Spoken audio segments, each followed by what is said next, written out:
Hello, this is Dr. Grande. Today's question is, can I analyze the case of Angelina Rodriguez? Just a reminder, I'm not diagnosing anybody in this video, only speculating about what could be happening in a situation like this. If you enjoyed this video, please like it, subscribe to my channel, and consider supporting me on Patreon. I will put the link to Patreon in the description for this video.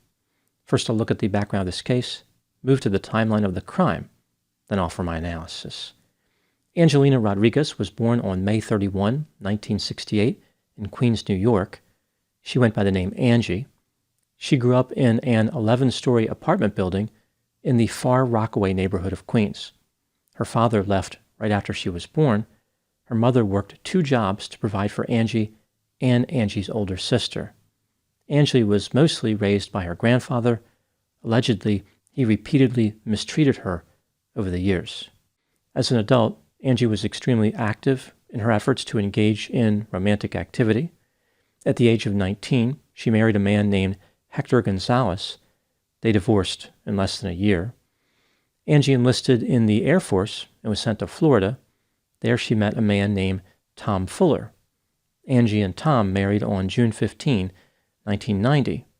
In November of that same year, they had a daughter named Autumn. The family relocated to Lompoc, California, and later moved to nearby Santa Maria. In August of 1992, the couple had a daughter named Alicia. In July 1993, Angie purchased a $50,000 life insurance policy for Alicia. About 2 months later, on September 18, 1993, 13-month-old Alicia choked to death on a pacifier in her crib. When first responders arrived, they noticed that Angie was not with Alicia. They found this to be strange because in these situations, a mother typically would not leave her child alone.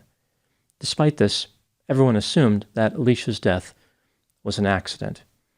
Right after her daughter died, Angie blamed the manufacturer of the pacifier and filed a lawsuit against them.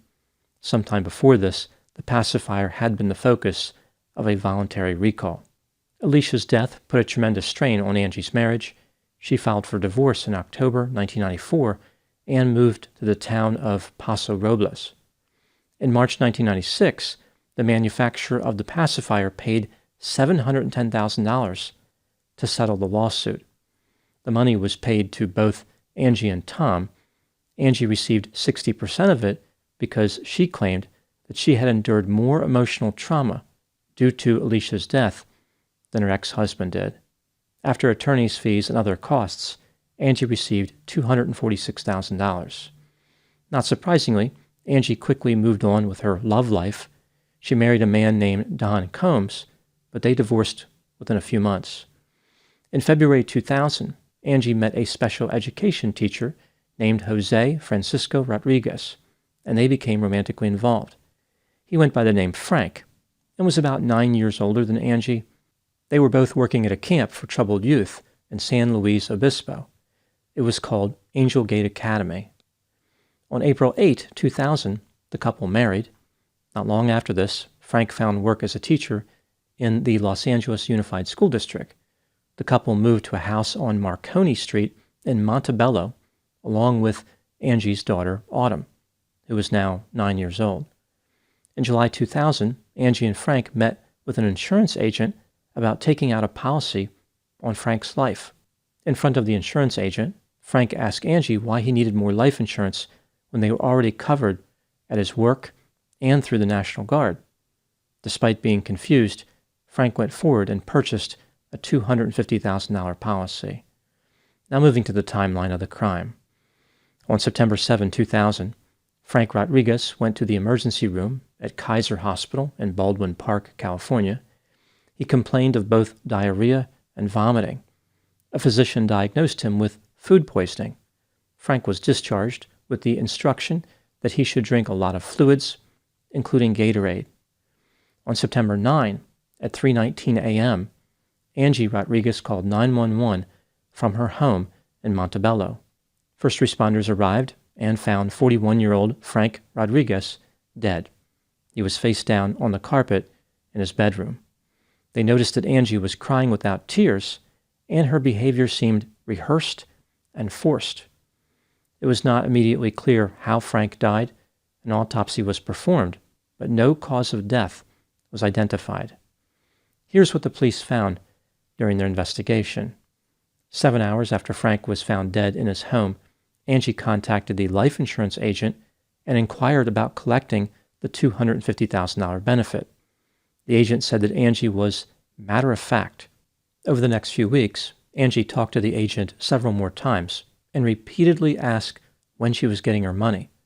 The insurance company advised Angie that without a cause of death, they were not going to pay on the policy. All of a sudden, Angie seemed very interested in solving the mystery of her husband's death.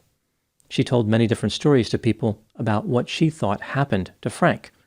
She said that he drank himself to death, he died of a stomach infection, and she even suggested that he could have been poisoned by someone at the Angel Gate Academy. When she was asked how that poisoning could have happened, Angie said that they could have prepared him tea containing oleander. On September 19, when Angie was riding with other people in a limousine to Frank's funeral, she pointed to some bushes on the side of the road and said, "That's oleander." The police noticed that in Angie's backyard, there was a large oleander bush growing over the fence. Angie decided to stick with her story that Frank must have been murdered by someone at the Angel Gate Academy. She claimed that it could have been a man that she and her husband had some type of disagreement with named Chad. Maybe this was Chad's way of getting revenge.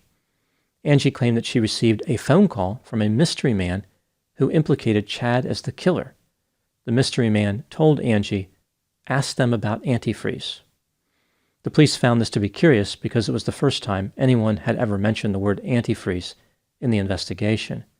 Frank's body was tested for ethylene glycol, the active ingredient in antifreeze. The results indicated that he died from ethylene glycol poisoning and that he may have also been poisoned with oleander. The police investigated Chad and discovered that he had nothing to do with Frank's death. They recruited him to call Angie as they recorded the conversation. Chad called her and asked why she had accused him of poisoning Frank. Angie contacted the police immediately after this conversation and claimed that Chad said to her that he would never get caught and she better watch her back. In reality, Chad never said anything like that. In addition to this incriminating behavior, the police found another key piece of evidence. Angie had a friend named Palmyra who had an interesting story to tell. Sometime around June or July of 2000, Angie had a conversation with Palmyra during which she revealed that she was not happy being married to Frank. Palmyra asked her why she didn't divorce Frank like she divorced all the others. Angie responded, "No, this one has a life insurance policy."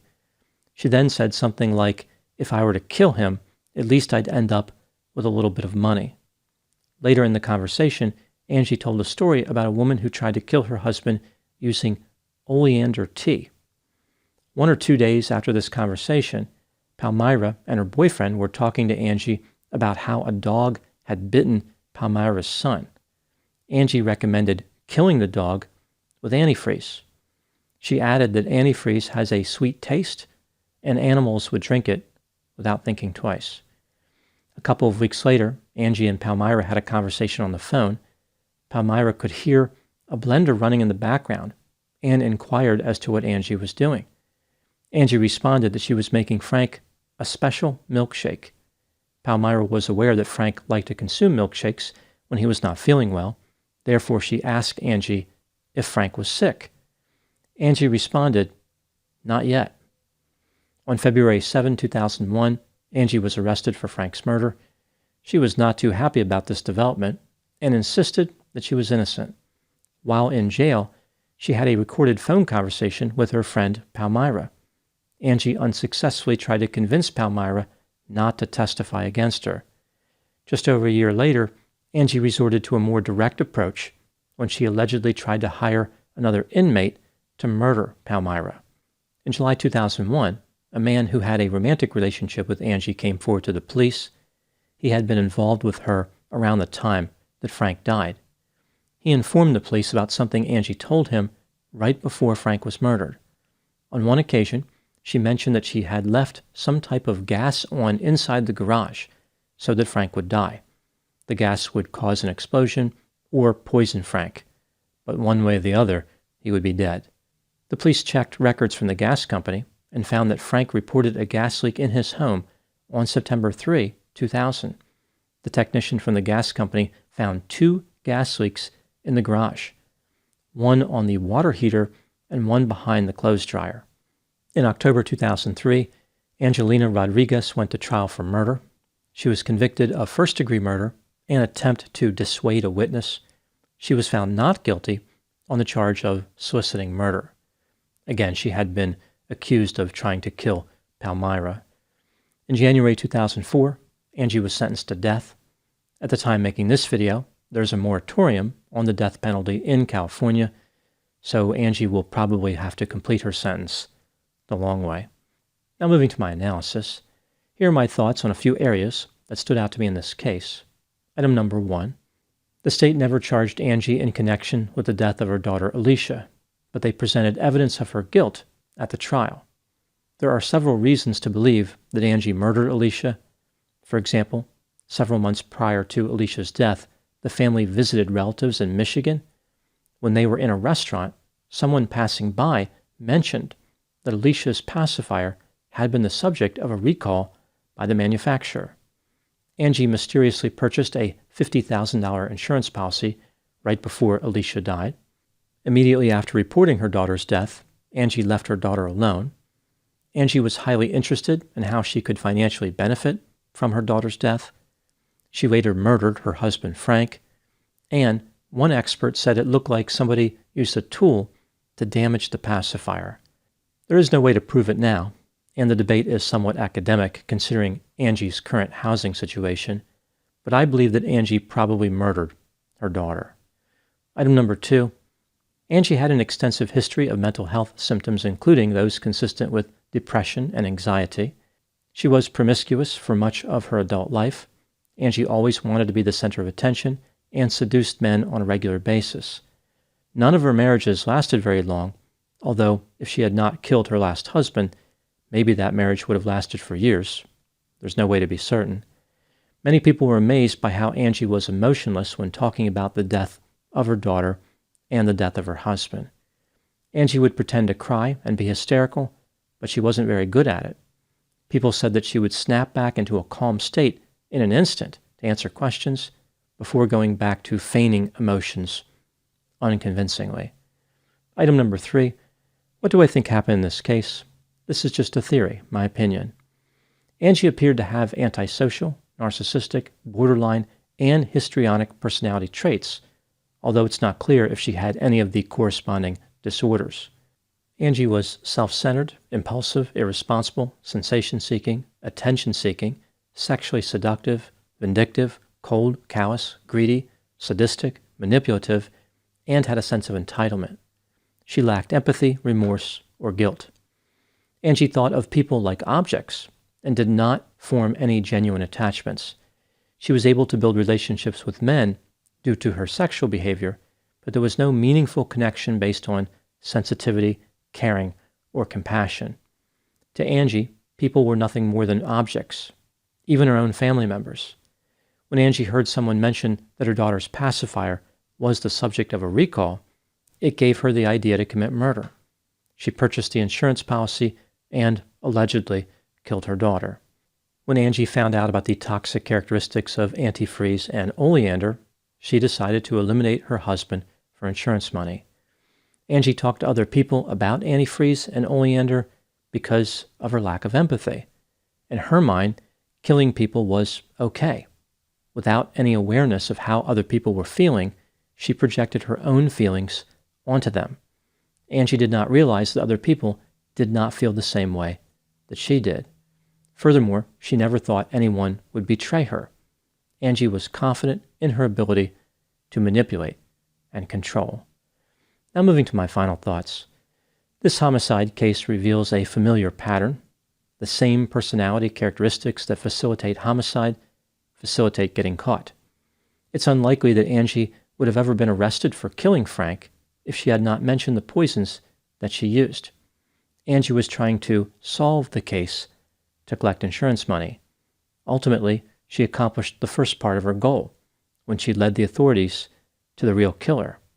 As far as collecting the life insurance, well, Angie will have to be satisfied with collecting life in prison. Those are my thoughts on the case of Angelina Rodriguez. Please put any opinions and thoughts in the comment section. They always generate an interesting dialogue. As always, I hope you found my analysis of this topic to be informative. Thanks for watching.